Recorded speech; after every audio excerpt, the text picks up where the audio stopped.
Amplified units, salute!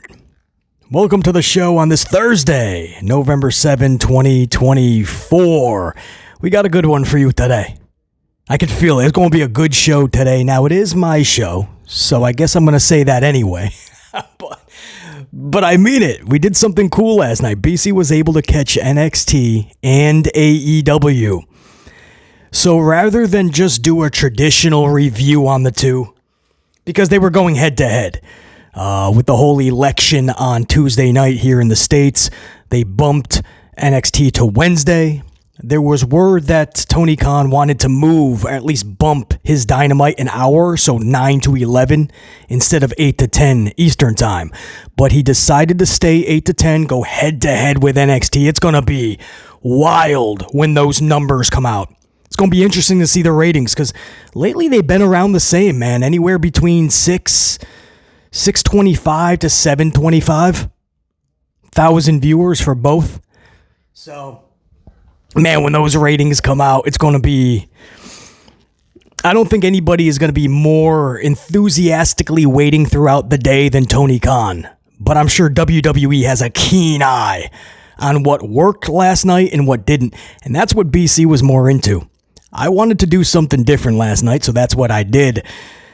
I did a basic breakdown, a booking breakdown analysis of how Shawn Michaels and Tony Khan ran their shows last night. So what we're going to do is we're going to compare the segments Q1 through Q8 for NXT and Q1 through Q8 for AEW. Segment 1 through segment 8 for both shows, 2 full hours on each. So, in other words, segment 1, we'll go over what Shawn Michaels had, and then we're going to go to AEW and see how Tony Khan countered it. So, pretty cool. And again, they didn't know what each other was doing ahead of time. This is just how they said, okay, we're going head to head. This is the show I'm producing. So, it's going to be cool to see who produced the better show. And we're going to do that in this upload together. Right? So it's going to be pretty interesting, man. And I like how I set it up in the notes. So it's pretty organized. So when it's all said and done, I can't wait to see the numbers on these shows. But that's what we're going to do. We're going to go over NXT and AEW in a very unique way, man. And see who put together a better show. So that's all coming up. And that's basically your cold open teaser. How's that? Pretty short and sweet, right? I got some rapid fire topics I want to go over first. In a minute, we're going to do that. It should only take a couple, 2-3 minutes. And then we'll get over to that comparison, NXT, AEW. But before I get into the rapid fire, before I get into this breakdown analysis of both shows last night, again, salute to every single one of my unit members, man, from supporters. Maybe you're not, for some reason, you're just not even subscribed, but you support, right? Maybe you have this thing where you just don't subscribe to channels. Hey, salute. You're ninja watching as long as you're supporting. Make sure you're catching an ad or two. Contribute to the coffee funds. We'll always appreciate that. But from supporters to actual subscribers, my tried and true unit, all the way to my top tier, my board of directors, my channel members, man. I hold you guys in the highest of regards. I appreciate you big time. To subscribers, to channel members, every single one of my unit. Put them up. Bevies in hand. Let's rock this one out. Salute. So let's start with Adam Pearce. He recently announced a special New Day anniversary Monday Night Raw. 10 years of the New Day. To which most of the wrestling community said, 10 years too many. Come on, I'm playing. We like the New Day. The New Day the first few years was clicking. It was fun. After a while, it became stale. They tried to switch it up a little bit. Sometimes it worked, sometimes it didn't. But it's beginning to get that like Natty situation going, right? Natty Neidhart. We know she's good. We know she deserves a lot in the organization, in pro wrestling in general. But every single time Natty is put in a main event, it's like, we know she's good. We know she deserves it. She has earned it, I should say. But do does the majority really want to see Natty back in a main event when she's been in obscurity for 2 straight years? And then all of a sudden they decide to push Natty out of the blue? And then it's just to put somebody over, and then Natty's irrelevant again for another year and a half. And then all of a sudden, out of the blue, Natty is once again relevant.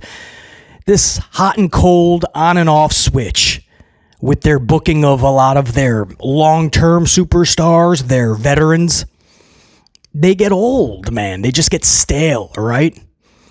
The New Day has been stale for so long. On, off switch, hot, cold booking has made the New Day absolutely stale to the point where I don't even know if a breakup is going to be enough, right? Kofi Mania was awesome. Big E, man, he had his run, which I loved. I was calling for that way in advance. Xavier never really had his moment, I don't believe.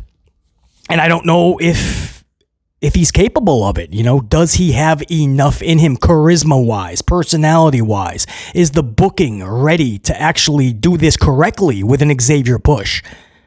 You know, does he have all the tangibles that it's going to take to get to where Big E got in his career? At least for a short amount of time, but an amount of time nonetheless. And Kofi Mania, short amount of time, but an amount of time nonetheless.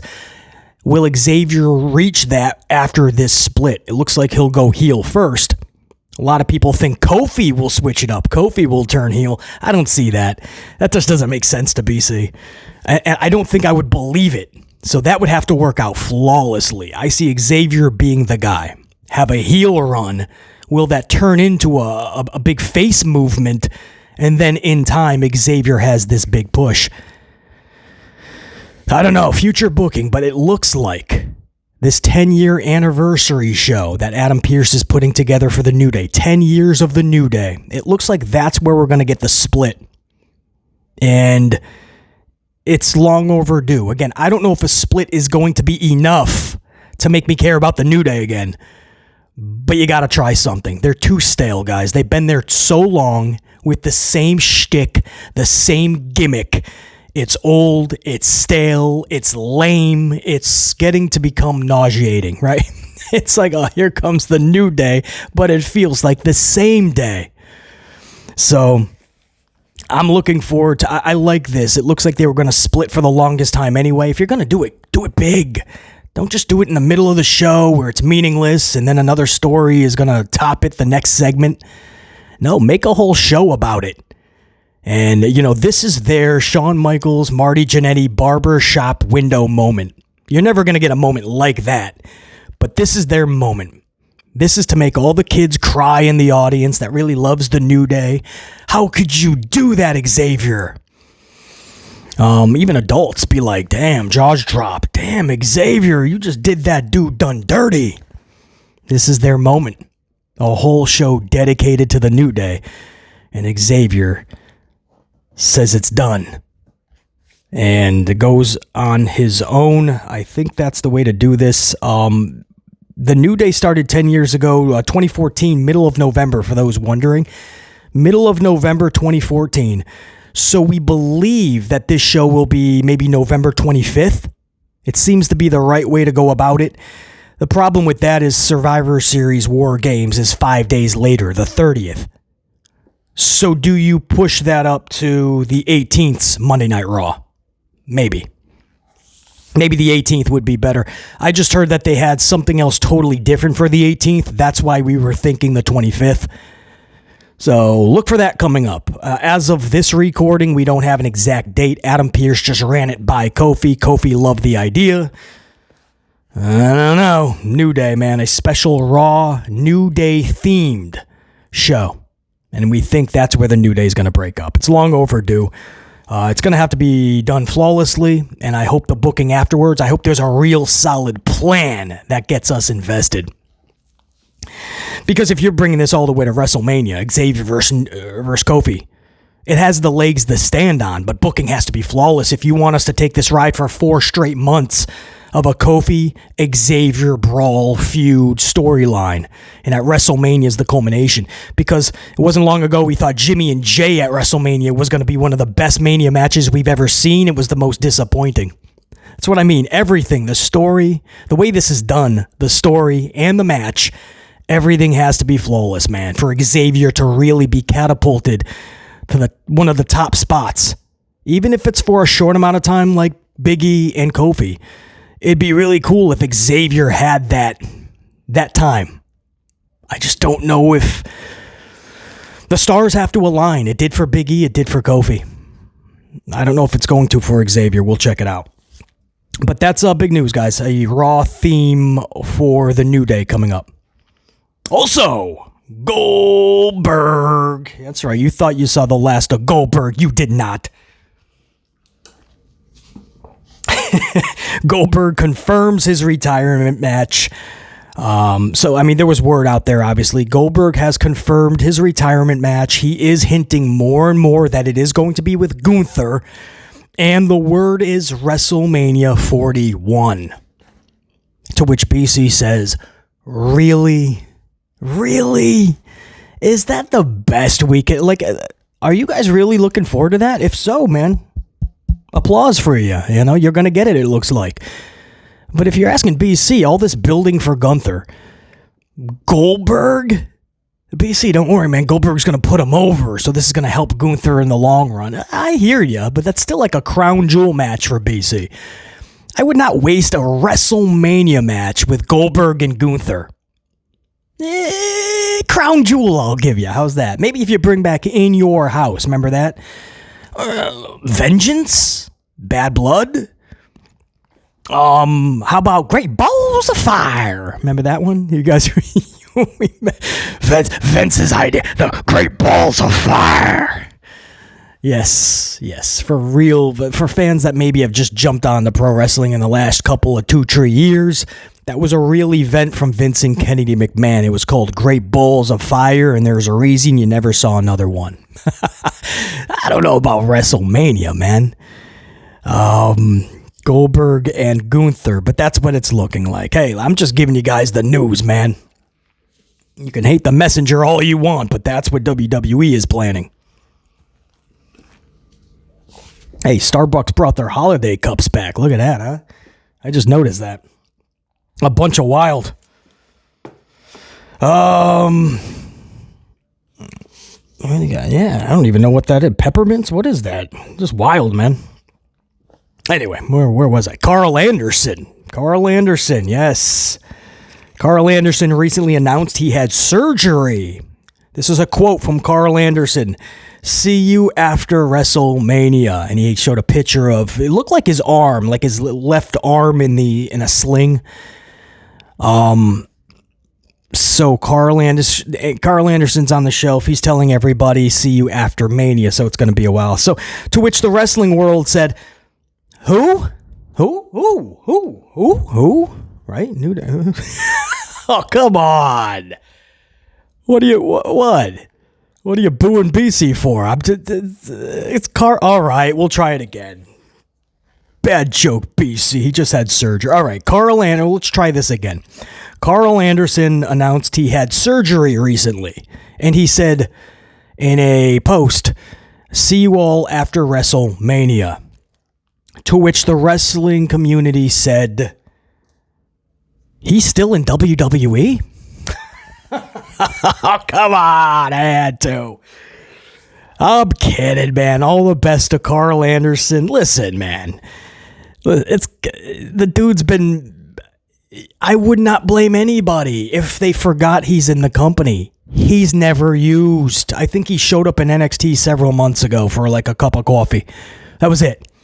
I cannot tell you this guy hasn't been involved in anything since 1961. All right? It's a little bit of time. So we wish him the best, obviously, man. You never want to see anybody get injured or have a surgery, and you just, you wish the best for him. But as he always says, he's fine, he's making a ton of money, and he's got a hot Asian wife, is what he always says. So Carl Anderson's going to be fine. The only hope is when he comes back, maybe people will remember Anderson and Gallows, right? Like maybe they'll actually be used. Because I don't know why they're in the company if Hunter Hearst Helmsley is like, you guys are going to be security for catering. Just make sure nobody takes all the triple layered mousse cake. Because damn, they got that job on lockdown. They're really good at that. Anyway, if anybody cares, if anybody was wondering about Carl Anderson surgery, he says he'll be back after WrestleMania. I think what he means is he'll be ready to be back, but Hunter will just keep him as head of security at catering. Doesn't mean you'll see him after WrestleMania. Ratings real quick. SmackDown hit a 1.4 this past Friday night, 1.4 rating. Monday Night Raw hit a 1.4 rating this past Monday. So that is the same they pulled last week, 1.4 last week for Raw. SmackDown pulled a 1.4 a few nights later, and then this past Monday, once again, Monday Night Raw hits a 1.4. Guys, so program totality is looking like their new average is roughly 1.4. That's 3 consecutive shows, blue brand and red brand, pulling in 1.4. What's not good about that? Obviously, 1.4 is not good. But even broader than that is if that becomes your average for a length of time, that's telling you that a lot of individuals feel they can miss these shows. Right? 1.4, 1.4, 1.4. Where's even your 1718s, right? Where's those 300,000 to 400,000 viewers every show, even if it's only for a 2 or 3 week period? That's telling you that they're just missing more and more shows, guys, live. 1.4, 1.4, 1.4. Raw's ratings are stuck at a 1.4 across the board. And to wrap up these rapid fire topics, WWE Hall of Famer Donald J. Trump has just become the 47th President of the United States. So, Hall of Famer in the WWE just became the president again. He was also the 45th president of these United States. So, to which the wrestling community is asking, has anybody done a wellness check on Mick Foley? Somebody check on Mick Foley, bro. If you guys don't know, he takes this political thing to another level. Mick Foley is not a fan of the WWE Hall of Famer Don Trump. And he does not agree with The Undertaker and Kane and Tyrus, the Funkasaurus, and many others. He is not Hulkamania, brother. Mick Foley is him, Jim Cornette. I mean, there's a lot of wellness checks right now. A lot of individuals need some consoling. So hopefully they're getting a lot of love today. But WWE Hall of Famer, guys, just became the 2-time president, so that's big news. I know that's going to make a lot of people go salute, and the other half of the country is going to want to slam their head against the wall. Hey, listen, I wasn't the deciding vote, I assure you.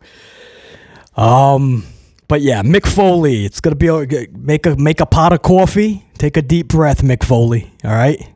Do not be jumping off of any buildings through flaming tables. And if you do, make sure it's recorded and it's in a match, right? Tell Hunter you're going to do it, right?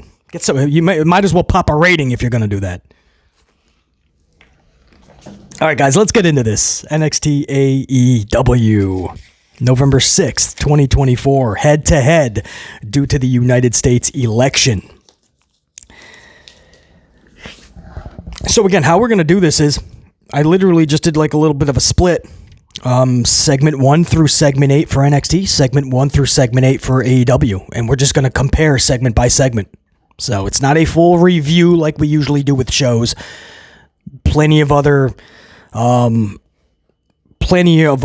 reviews you can catch if that's all you're looking for. We're going a lot more in depth with this. We're seeing the booking and how these shows were produced from Shawn Michaels and Tony Khan. So for NXT, segment 1, ECW's theme is blasting. We have a nice video package. I loved it, man. Nostalgia. When they announced this, I wasn't quite sure. I'm like, oh, they're going to bring back all the fogies. Some of them will be, using their little walkers. They'll get there 20, 25 minutes later, like an Undertaker entrance. Some of them will be hobbling, unfortunately, to the ring. And I'm like, I don't know about this, man. NXT is supposed to be about the youth movement, developmental, the kids of tomorrow. So I had my reservations on it. I'm like, I don't want to think of ECW like this. But from the jump, the music is playing, and I'm like, this has a pretty special feel. I'm liking this. The video package was badass. ECW's Dawn Marie is in the ring to start us off. She's going to be a special referee for Lola Vice and Jada Parker. This is a no-holds-barred match, I believe. So there was a gimmick stip on it. And again, Dawn Marie, special referee. So, yeah, pretty good opener. Especially because I do put Lola and Jada up on a pedestal. So I was looking forward to that for sure. That was their segment 1. Segment 1 for AEW, Tony Khan. He sent out Tony Schiavone to introduce the Hurt Syndicate. So formerly known as the Hurt Business. So you have WWE's Hurt Business, middle of the ring with Tony Schiavone. I mean, that's a hot start, man. If you're flipping through, you're gonna pause and go, damn. Like, this is a sight to behold. Hurt Business is standing in an AEW ring. After all this talk the last couple months that this could happen, and then the talk that it looks like it's gonna happen, and it's happening. So you have all this nostalgia over on NXT, on the CW, but over here you have WWE's Hurt Business, who in a short amount of time captivated the wrestling world, man. Most of us were like, this is good, Hurt Business. That's why we say Vince ended it too soon, and Hunter, for some reason, never wanted to resurrect it. Even after MVP and Bobby and everybody was asking, can we just do it this way? Can we bring it back and we'll do all the work? And Hunter just didn't want to do it. Put him with the Profits and never had a plan. So the Profits failed and Bobby failed. Then they were never used. Bobby was booted or just not renewed. And Profits quietly turned back to faces with red cups falling on their dome pieces. I don't know what Hunter was thinking to this day. But here they are standing in an AEW ring. Pretty badass. So now it's just preference. I think both are pretty good starts. Schiavone standing there with Her Business for Q1, segment 1 for AEW. Over on NXT, you have the ECW nostalgia with Dawn Marie and the kids of tomorrow, man. Lola and Jada. So it's preference at that point. What's captivating you more? The remote's in your hand, you're flipping back and forth, but what is catching your attention more than the other? So then we go into segment number 2. Now NXT, Shawn Michaels decided to extend that matchup through segment 2, Q2. So segment 2 for NXT was Lola and Jada's continuation and conclusion. Jada would pin Lola off her running ass to the face. That's what I don't know what she calls it. She just hits the ropes, Jada, and she just hits you with her ass. So I love it, right? I'm old school alpha male. If that's what you want to do, rock it. And to BC, these were the battle. I mean, they both have talent. Again, I put them on a pedestal. Talent-wise, this is just the beginning. They're scratching the surface of what they can do. That's why I call them the kids of tomorrow, based on what they're already doing today. But these are two of the best asses you're going to find in the business. They know that, right? Lola is always shaking her ass. That's her gimmick, right? She looks at the hard cam turns and just starts twerking and shaking because she knows she's got it. So she puts it into her gimmick. Of course, BC's going to say, hey, I like that. And Jada's rocking it back there as well. So if she wants to make her move an ass to the face, BC's down for it. All these the ladies know they have tremendous assets. That's why they're always, look at Bianca, right? She's always looking at her opponent, turning around, smacking her ass. All the women today just smack their asses. I don't know what that's about. They look at their opponent and they just smack their asses because they know it's great. Naomi with the rear view, ass to the face. Jada's move is the ass to the face. Lola's twerking as her gimmick. Listen, they all got nice asses and they all want to utilize it in their shtick. BC's down for it. If you think I ain't going to talk about it, That's part of their gimmicks. It's part of their character. They put it in their moveset. I'm just the bearer of the news to you, all right? That's how she won the match. Ass to the face, BC was here for it. 1, 2, 3. And Dawn Marie counted it clean. So nothing really that Dawn Marie really did in between. It was good to see Dawn. She's looking good too, man. You could tell she was feeling it. Good to be back. Pretty cool. So that's segment 2. It was the continuation and conclusion. Jada defeating Lola. Segment 2 for NXT. After the Hurt Business in Q1, their Q2 was Orange Cassidy and Darby Allin versus Pac and Claudio. That match would wrap up in segment 2. And it would wrap up with Mox, Wheeler, and Shafir interfering, pretty much stopping the match, or DQ, whatever, schmaz finish. And the heels, Mox's crew takes out Allin and Cassidy. So that's an intense segment too, because that's one of their major stories right now, right? Mox and his clique pretty much attempting like an AEW takeover, right? And they're starting with Cassidy and such. So it's a big segment too for AEW. NXT is still resting on the nostalgia in Q2 with Dawn Marie in there, and really this women's match. Look, they invested a lot. The first two going against AEW, Lola and Jada. I put them on a pedestal, but a lot of fans that don't know a lot about them, they're switching back and forth. I don't know if they're into it. We're going to find out when the numbers pop up later this afternoon. But man, that was a ballsy move by NXT. Because by the end of the first half an hour, the first two segments, AEW had already produced Hurt Business and had already produced Mox.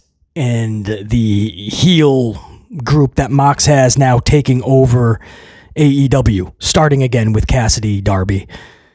So it's pretty big. By the way, in Q1 ended with Swerve. I forgot to even mention this. Swerve came out, interrupted MVP, and just said, Lashley, you, me, full gear.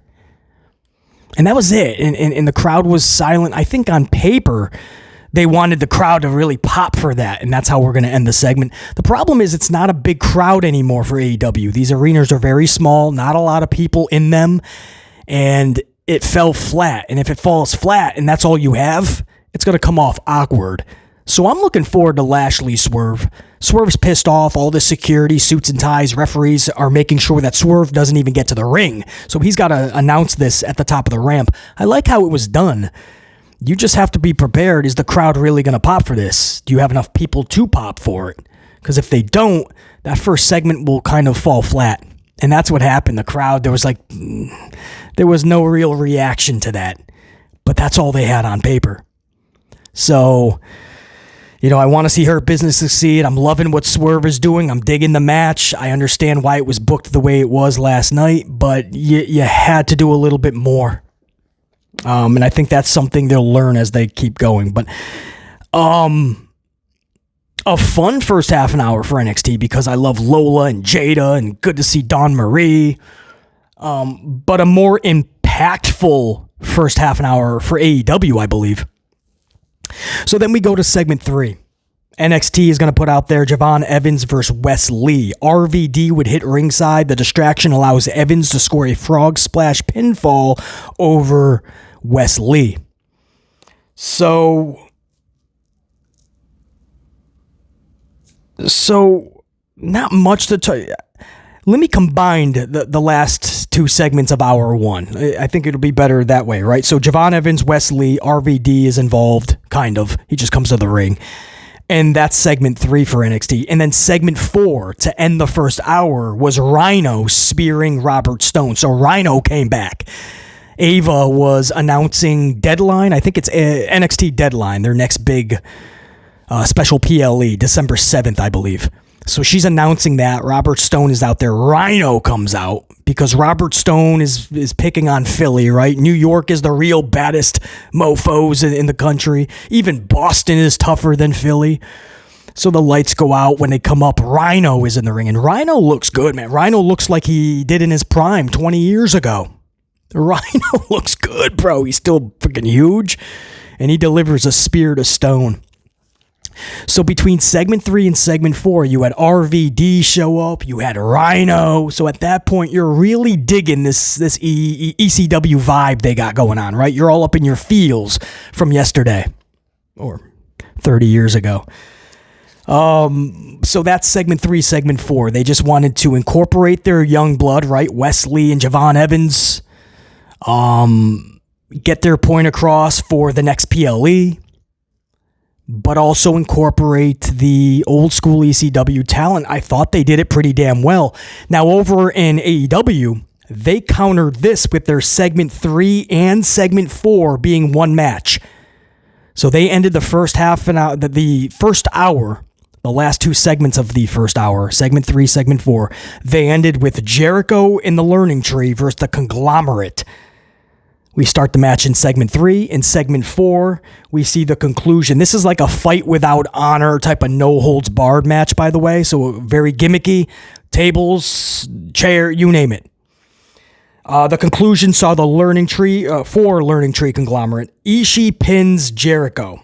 Ishii pins Jericho off of a brain buster, I believe. If I recall, I didn't put it in the notes, but I think it was like a brain buster, and Jericho actually ate the L. And from what I remember, when Ishii pinned him too, Jericho, like, it looked like he kicked out late. Like, he almost, like, he was actually, like, knocked out for a second. If you guys go back and check it out, it was weird. After the ref counted 3, it was Aubrey, I believe. Aubrey, whatever her name is. She counts it, so that looked like it was the real finish. It didn't look like anybody botched. And then afterwards, Jericho just, like, got right up and, like, said something to... It looked weird. It looked like Jericho was knocked out, thought he should be kicking out after 3. Probably thought he should kick out before 3, and he was like, oh, no, I forgot to kick out, but it did look like that was supposed to be the finish. I hope that makes sense. It looked like a mess.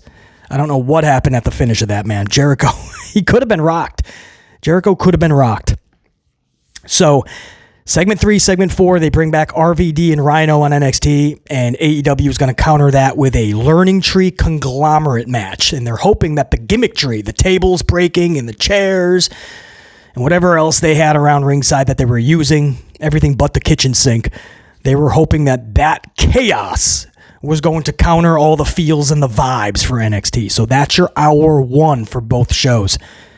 Hour 1, NXT brought out Dawn Marie, RVD, and Rhino. They delivered Lola versus Jada and Javon versus Wesley. Hour 1 for AEW, The Hurt Business. Spoke, MVP, more specifically, and Swerve set up his match with Lashley. Mox and his crew once again attacks Cassidy and Darby. And we got a Jericho Learning Tree and Conglomerate match. So at that point, you've come to the conclusion of so far, what show is better, right? At that point, your remote is probably staying on one channel more than the other. So can the second hour for the other show gain your interest? Well, both shows started big on their hour number 2.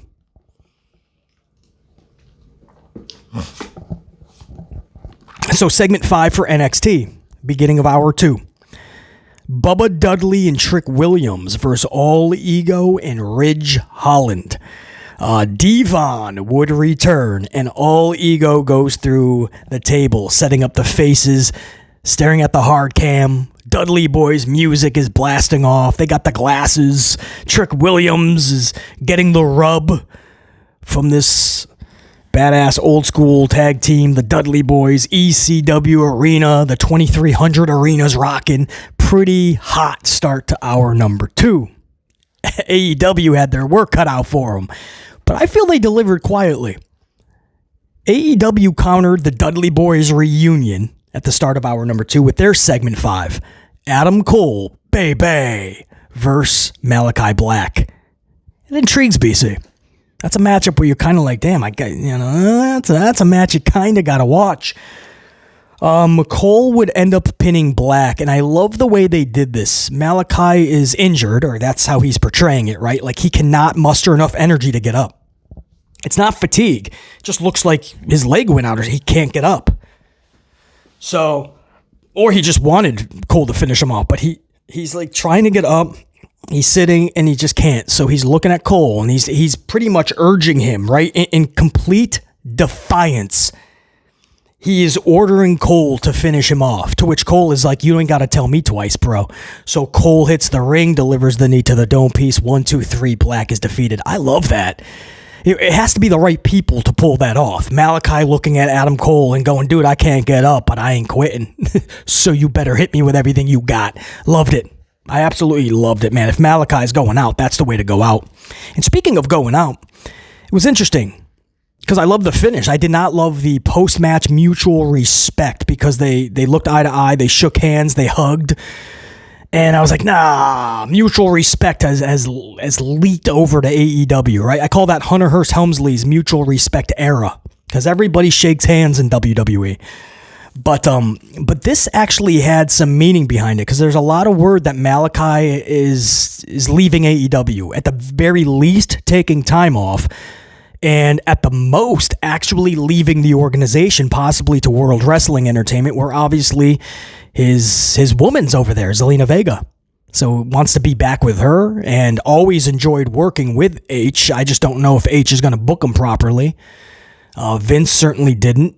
We were hoping Tony was going to. I really do feel like Tony dropped the ball big time on him. And I just can't put any faith right now in Hunter booking anybody correctly. Not even a Braun Breaker and a Gunther at this point, shaking hands and asking where the dogs are at, barking, trying to pander to the crowd. Are they heels? Are they faces? Nobody knows. Just having titles on them does not mean this is the best booking for Gunther and Braun. I mean, he's even botching that somehow. So Malachi goes back. I don't know, man. Everybody was like, oh, Andrade's back. Andrade is an afterthought right now. He wants to be back with Charlotte Flair. And he wanted to work for Hunter again. Well, you know, if the booking ain't there, it's not going to matter. You're still going to be irrelevant. So good luck trying to get Andrade back to a better place. I really hope if Malachi comes back, because I've said this from day one, Malachi is a bona fide superstar. He just is. You look at Malachi, there's no way you can botch this dude. I said the same thing about Miro, especially with a perfect mouthpiece like Lana, when they were Rusev and Lana in WWE. You can't botch that. And when The Rock showed up, and he had that segment in Brooklyn with Rusev and Lana, man, that was so good. And then they just botched him. Rock left, and Rusev was absolute garbage after that. They split him up. Rusev is then out of the company. But I just look at individuals and I'm like, how do you botch them? Whether it's a Rusev Miro or a Malachi or a Bob Lashley, Montez Ford. Like, if I have a company and I have these individuals and I have the magic booking pen, we gonna have some fun. But it looked like Malachi was like saying, check you, deuces, ooses. But we have no confirmation on that, at least not of this recording. But there was this weird mutual respect, and it's like, if you're not taking off, that's not Malachi's character. And if he's now going to play the role of Gunther, this is just an athletic contest to me. I gave it my all. You did your best, and let's just shake hands and hug it out, kid. That's not Malachi. Stop it. Could you imagine Bray Wyatt, Hell in a Cell with Seth Rollins when the referee stopped the match, and then all of a sudden Wyatt gets up, the Fiend, and he just shakes and hugs Seth Rollins? Could you imagine that? Stop. That's not Malachi. So if he's leaving, I have no problem with it. Because that's like a little send-off, you know? Not passing the torch, but, you know, leaving that ultimate respect there for Cole so he can rock that while Malachi takes off. You know, you're leaving something there for the company. I hope that makes sense. So I don't mind it if there is time being taken off. If this is Malachi right back there next week, that was weird mutual respect. Then also in segment 5, we had a little bit of story time with Adam Cole. We go to MJF on the Tron. MJF is on the phone, and a lot of people are like, who's he on the phone? Is that Wardlow? And then he did something, or I was even thinking Wardlow.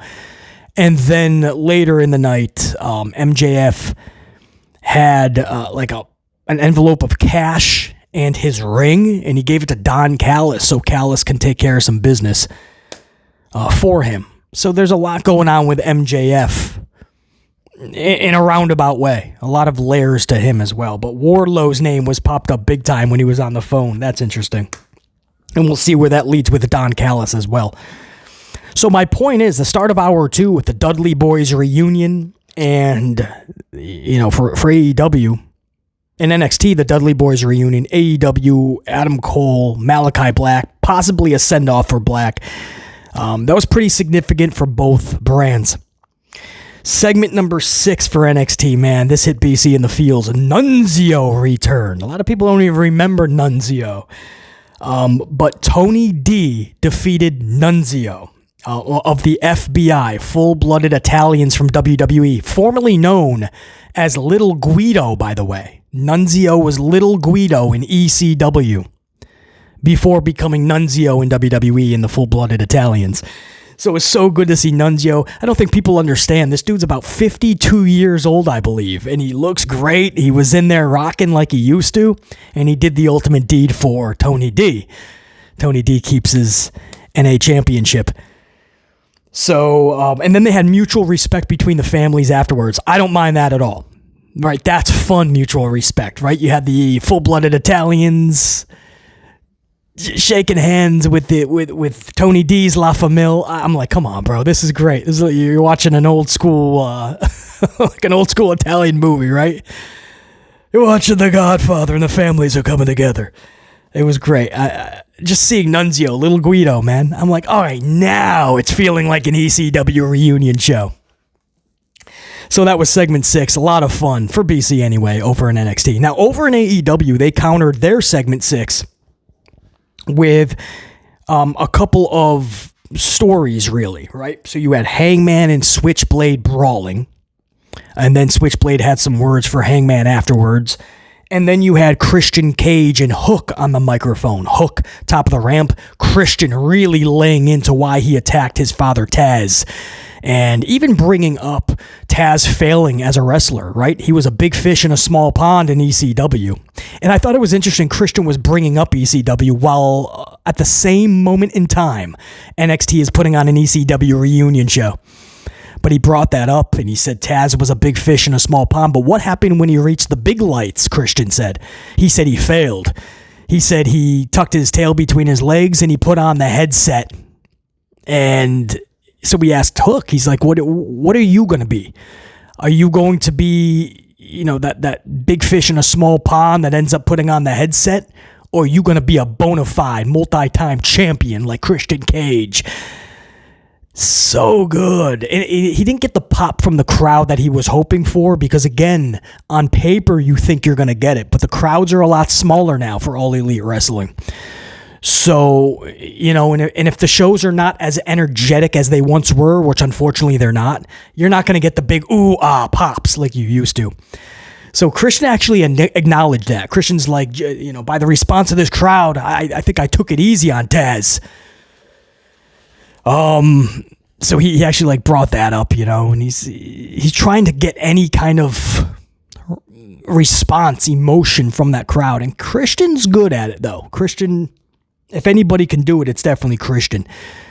So I think he said something like, you know what, Hook, it'd be better off if your father Taz was dead or something like that. And that had Hook flip out. Hook just fucking rockets to the ring, starts taking out individuals. I think he may have, I don't know if they got the upper hand on Hook. I think Hook got the upper hand. I think Christian and them actually hightailed it up the ramp. So I think the heels just retreated. I think Hook did stand tall.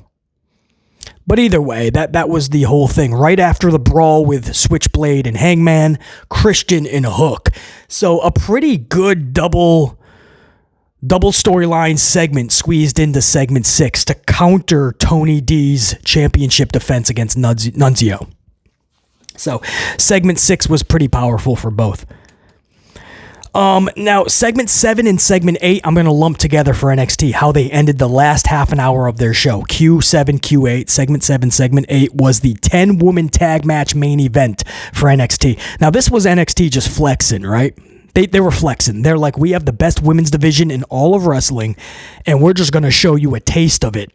So in segment 7, we started the 10-woman tag, Roxy, Cora Jade, and Fatal Influence versus Jordan Grace from TNA Wrestling, Zarya, Stephanie Vaquer, Julia, and Kalani Jordan. I mean, those 10 alone, you sit back and go, what the that's not even half of the women's roster that they have. The talent in there. I mean, you got Zarya and Jordan Grace standing side by side waiting for the tag. And I'm like, damn, bro, are you serious? Roxy's over there. Cora just came back. You're looking at one of the best female wrestlers on the planet, I feel right now, already Kalani Jordan. Just imagine her in 5 years. Julia's in there, already one of the best female wrestlers on the planet. Stephanie, I mean, come on, bro. Are you serious? And that led into the final segment for NXT, segment 8, Q8, the conclusion of that 10-woman tag, where Zarya would pick up the W over the champion, Roxy. If that doesn't tell you the plans they have for Zarya, Shawn Michaels is rocketing her to the moon. I think they want to do that with Jordynne Grace, but they don't officially have her yet. Her contract ends in January with TNA, but they can't wait that long. They want to bump, push this just boulder of a female now, and they can't get Jordynne Grace full-time. So they went out and got Zarya, who's a boulder of a female. But they set up Grace and Zarya in the future. I love what they did. Before Roxy was pinned, Zarya went to spear Roxy. Jordan was holding her up, but Roxy dived out of the way. Zarya spears Jordynne Grace. Now, I was hoping to see some tension when they all raised their hands to the hard cam to finish the show, but they didn't. Jordan was celebrating at the far end. Zarya was at the other end, though. I did notice that, so they kept them apart. But it would have been cool if Jordan was kind of looking down the line, like kind of pissed off. But they didn't do that. So it's almost like they made it just like an accident, and Jordan was okay with it as long as they pick up a W. But I look at it as you can look at that as planting a seed. If WWE chooses to, NXT, Shawn Michaels, if he chooses to, you already planted the seed. Zarya spears Jordynne Grace. But again, they had the champion Roxy take the L here. It's a 10-woman schmaz. It is a schmaz. I don't like champions losing in that fashion, but when you have all this talent, I'm okay with whoever picks up the W, guys, and whoever they want to pin. Because at the end of the day, this was a massive flex by Shawn Michaels in NXT. We have the best women's roster on the planet, and anybody that thinks different, go ahead and showcase yours. This is what Shawn said last night. And all the face females hold up their arms to the hard cam. We go off the air. That's segment 7, segment 8 to end the show for NXT. Over in AEW, they ended their show. Their segment 7. Their segment 7 was Jamie Hayter versus Penelope Ford. Jamie hits Haterade Lariat for the W. So, Penelope, thanks for showing up. Thanks for participating. But you get no participation trophy. Maybe you'll get the last piece of triple layered mousse cake at catering, but you're not beating Jamie Hayter. So that was their segment 7. Oh. Again, Shawn Michaels is saying, put your best females up because this is how we're ending our last half an hour. They started the first half an hour with their ladies, Lola and Jada. And then Shawn Michaels ended his last half an hour was with 10 of his ladies. So an hour of this show, for the most part, with filler in between, with commercials, the most crucial hours for Shawn Michaels he gave to his ladies. So he's saying, this is how we're ending our show. How are you ending yours, Tony? So Tony said, I'll give you 2 of my females, Penelope Ford versus Jamie Hayter. I don't know if that's going to do it. I can't wait to see the ratings, especially for that Q7.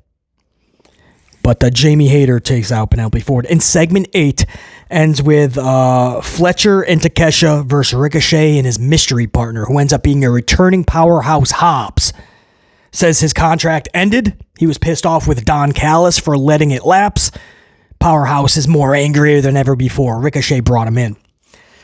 And then Davis and Ospreay end up showing up, and there's a schmaz there. Ospreay is enraged, and that's how we end the show.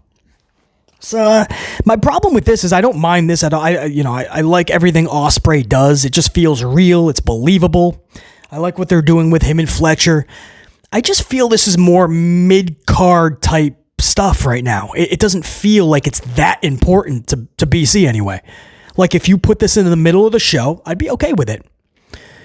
But I don't see how this is more powerful than even Hook and Christian right now, but especially Mox and his group over Cassidy, or even Hangman and Switchblade. I just don't know how this is more important. So it just didn't, to me, feel like the end of the show type of a segment. I didn't mind it at all, But, I mean, that's something you could easily put in the middle and have a more powerful, impactful ending for AEW. I'm not seeing that just seeing 5 face ladies for NXT holding their arms up is a great way to end it either, by the way. I feel both shows should have delivered a much better cliffhanger. Make you need to tune in next week, not just want to. Neither of them did that. But 2 totally different contrastments in finishes, right? The 5 ladies holding their arms up for NXT, and you have an enraged Ospreay staring out at Fletcher. So, and the tension there with Davis and Fletcher or whatever. That was their. That's how Shawn Michaels and Tony booked this. They went heavy with the ECW reunion concept, with even Nunzio, Little Guido showing up, a Dudley Boys reunion, Dawn Marie, Rhino. Did I say RVD? And then a lot of this show was once again flexing their ladies. And that's saying something, because a lot of shows are too afraid to use the ladies because the ratings never really show up. The audience doesn't show up for these type of shows and segments. NXT is not afraid to put their ladies out there. They're saying we have the best, and you can choose not to watch, but they're going to be presented on the highest, on the grandest of stages, whether you like it or not. And that's what they did yet again. A gamble by Shawn Michaels, putting his ladies front and center last night in 2 mega matches, the start of the show and the main event. We'll see if the ratings back up Shawn Michaels' booking. Over in AEW, I don't really see a theme that Tony went with. And I just don't mean like putting a weird like a Fight for the Fallen theme or something, a Halloween theme. I just mean I don't see like a consistency. It was kind of all over the place. Her business starting us off and just Swerve awkwardly laying down the challenge to Lashley. And then ending with Ospreay furious at Fletcher. Cole and Black having their match, and Black seemingly taking off from AEW. Learning Tree and Conglomerate. Mox and his stable once again attacks Cassidy. I don't know. It's decent for sure. Both shows could have been better. That's you know what I mean? Like, being able to watch both. It's like, damn, there's so much more you can do. And I just feel like instead of being excited to write these shows, I feel like they're feeling burdened. I feel like they are feeling, the writers, Tony Khan and Sean maybe, I don't know. Sean a little less. But I feel like they feel it's work when they're showing up, when it should be fun. This is pro wrestling. You get to have the magic pen and create characters and stories. Pro wrestling is fun. And when it stops being fun, it becomes like work for them. And I feel like these writers are just like, it could and should be much better. These were both 2 bare minimum decent shows last night, by the way. But if you saw them, you see where, man, why are you not doing that? Oh, that should have happened. Where is this person? No, save that for the... You know what I mean? You easily see all of these. If they just took a step back, they would see this. But yeah, it was pretty... I love when they go head to head. It's just, this is my show. You do your show. Let's see who watched what. Let's see if more people watched mine. Pretty interesting, man. That's your breakdown. NXT AEW segment 1 through segment 8, Q1 through Q8. Both shows, comparison side by side. That was a lot of fun. It was a lot of fun to do that and hit those notes for you guys. And it was a lot of fun talking about it in this upload. So hopefully you guys enjoyed it. We're captivated by it. And now we just wait to see what the numbers tell us. Right? And I'm going to go Q by Q, man. That's what I got for you guys, man. So I know this was a little bit longer, a lot to go over. The coffee was flowing. But for now, that is going to be it until next time. And there will be that next time. BC in the unit saying check you. Salut.